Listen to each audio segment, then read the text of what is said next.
Assalamualaikum warahmatullahi wabarakatuh. Kami dari kelompok E izin mempresentasikan hasil kerja kelompok kami, yaitu adalah pada analisis efektivitas pembelajaran jarak jauh bagi siswa SMK. Pertama-tama, izinkan saya untuk memperkenalkan kelompok-kelompok di grup E. Yang pertama-tama ada saya sendiri, itu Sakakut. Yang kedua ada Neng Siska Swandini. Yang ketiga ada Efran Ronald. Yang keempat ada Emilia Manuru. Pada kali ini kami akan membahas analisis efektivitas pembelajaran jarak jauh bagi siswa SMK yang terdiri dari yang pertama menurut para ahli, yang kedua ada kondisi, yang ketiga ada dampak positif, yang keempat ada dampak negatif, yang kelima ada solusi, yang keenam ada kesimpulan. Lalu ada menurut para ahli. Menurut para ahli itu yang kami jelaskan ada dua. Yang pertama-tama adalah menurut Abidin pada tahun 2020.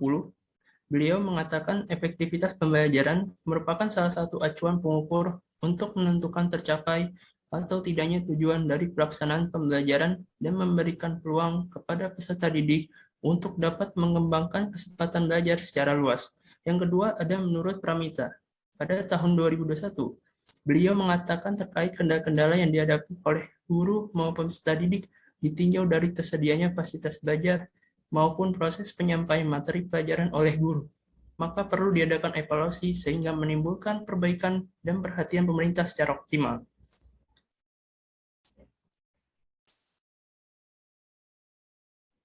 Selanjutnya ada kondisi.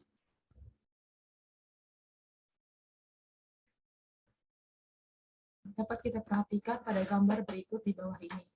Terlihat anak SMK sedang sekolah dan sedang belajar secara offline, tapi dalam masa pandemi. Proses pembelajaran daring mengakibatkan interaksi sosial antara guru dan peserta didik tidak maksimal, serta pengajaran yang diberikan oleh guru tidak sepenuhnya dapat dipahami dan dipraktikkan oleh siswa SMK. Untuk itu, guru dituntut untuk menciptakan metode pembelajaran yang dapat meningkatkan keefektifan proses pembelajaran selama masa pandemi. Nah, dalam hal ini dapat kita kaitkan dengan pelaksanaan pembelajaran jarak jauh memiliki kendala pada jaringan internet yang masih belum stabil di beberapa daerah rumah siswa SMK. Guru menyebutkan beberapa siswa SMK mengalami kesulitan dan tidak dapat maksimal dalam mengikuti pembelajaran. Dalam hal ini, siswa SMK juga kehabisan data internet pada saat pengumpulan tugas, sehingga berdampak pada pengumpulan tugas. Guru menyatakan bahwa gaya belajar dalam pembelajaran ini lebih mempengaruhi kepada baca tulis dan visual. Guru menyadari bahwa tidak semua siswa SMK cocok dengan gaya belajar secara baca tulis dan visual ini. Hal tersebut dapat menjadi salah satu kendala yang dialami oleh guru. Dalam hal ini, permasalahan timbul, yakni guru kurang maksimal dalam menyampaikan materi, khususnya untuk materi yang memerlukan praktek pada sekolah SMK, karena keterbatasan sarana maupun prasarana secara online.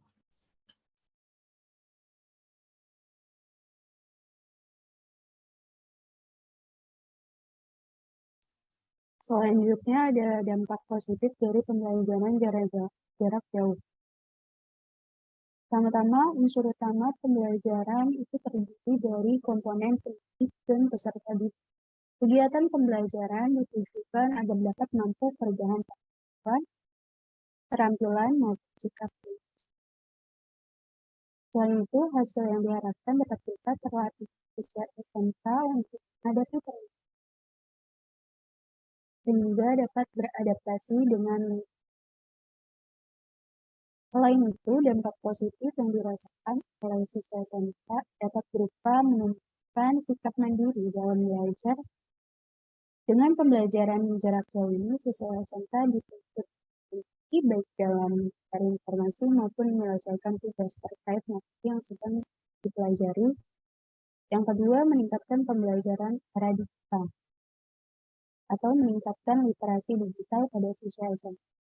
Karena siswa SMK dituntut harus mengikuti berbagai aplikasi untuk pembelajaran daring seperti Zoom, Google Form, Learning, dan software yang terkait di dunia web, supaya tidak tertinggal informasi mengenai pembelajaran yang diberikan oleh guru.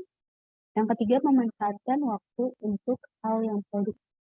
Pembelajaran daring seringkali guru hanya memberikan tugas yang bisa dikerjakan kapan saja oleh siswa SMK karena diberi waktu untuk menyelesaikannya. Hal ini dimanfaatkan beberapa siswa SMK untuk mencari pekerjaan sampingan yang produktif. Selanjutnya, ada dampak negatif dari pembelajaran daring. Pembelajaran daring atau pembelajaran jarak jauh ini mengajarkan peserta didik pasti memiliki kendala dalam melaksanakannya. Kendala ini sebenarnya bersifat fundamental. Itu dapat buruknya jaringan yang berada di sekitar tempat tinggal peserta didik, terbatasnya pelayanan yang diberikan oleh pendidik dalam mengatasi ketidaktahuan peserta didik, pendidik yang jarang bahkan tidak pernah menjelaskan materi, dan banyaknya bantu kesehatan kepada siswa SMK.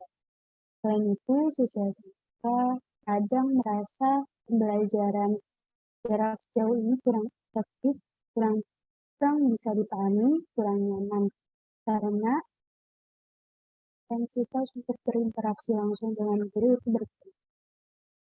Lalu guru terlihat sedikit buru-buru dalam menjelaskan materi yang diajarkan. Lalu berdasarkan penelitian, sebanyak lebih dari 50% siswa menyatakan bahwa pelaksanaan pembelajaran jarak jauh ini masih kurang efektif disebabkan oleh terjadinya perubahan dengan persiapan yang matang dalam mengonversi proses pembelajaran secara konvensional ke pembelajaran jarak jauh.